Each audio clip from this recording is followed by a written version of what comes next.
In a famous case decided in 1992, the Supreme Court reiterated the rule that reservations can't exceed 50% of the total available seats or posts.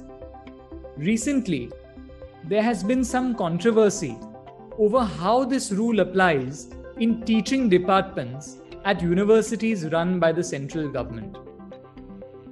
The question which arose some years ago was, how should the 50% rule be calculated in universities? Would all the teaching departments be taken together? Or would each department be considered a separate unit? For example, let's assume that a university run by the central government has 20 teaching departments, say history, sociology, and so on. Each department has 5 teachers in it, with a total of 100 teachers in the university. If all the departments taken together are considered to be one unit for the purpose of the 50% rule, then there can be as many as 50 reserved positions in the university.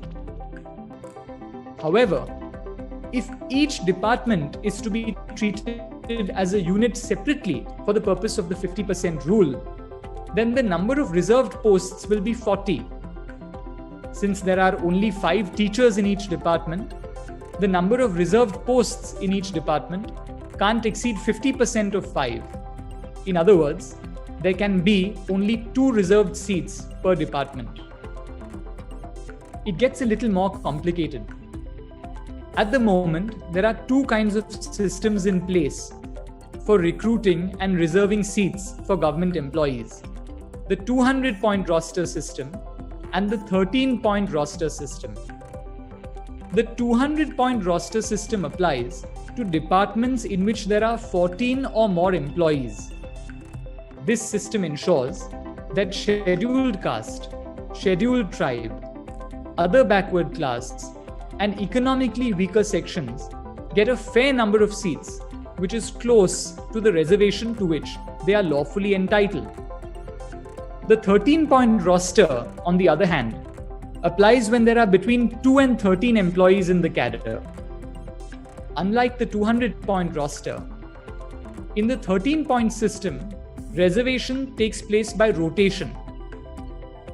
For example, if a government department has only 3 employees in it, all those positions can't be held by scheduled caste, scheduled tribe, and OBC teachers simultaneously, which would imply reservation of 100%.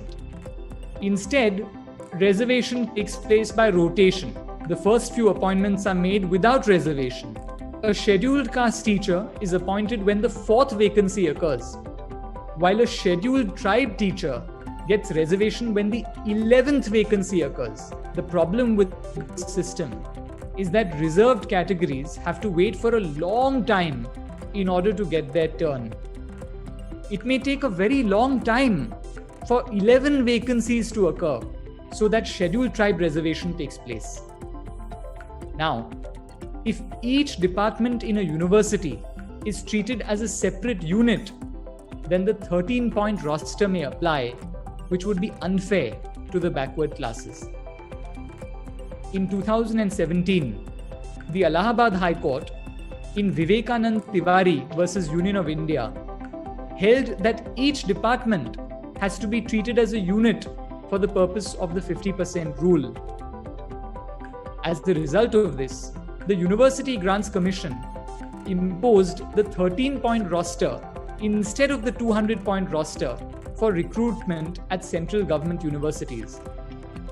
However, the government issued an ordinance and later a statute saying that each central government educational institution has to be treated as a unit for the purpose of reservation, essentially overruling the Allahabad High Court judgment. The Supreme Court has not yet opined on the validity of this new law.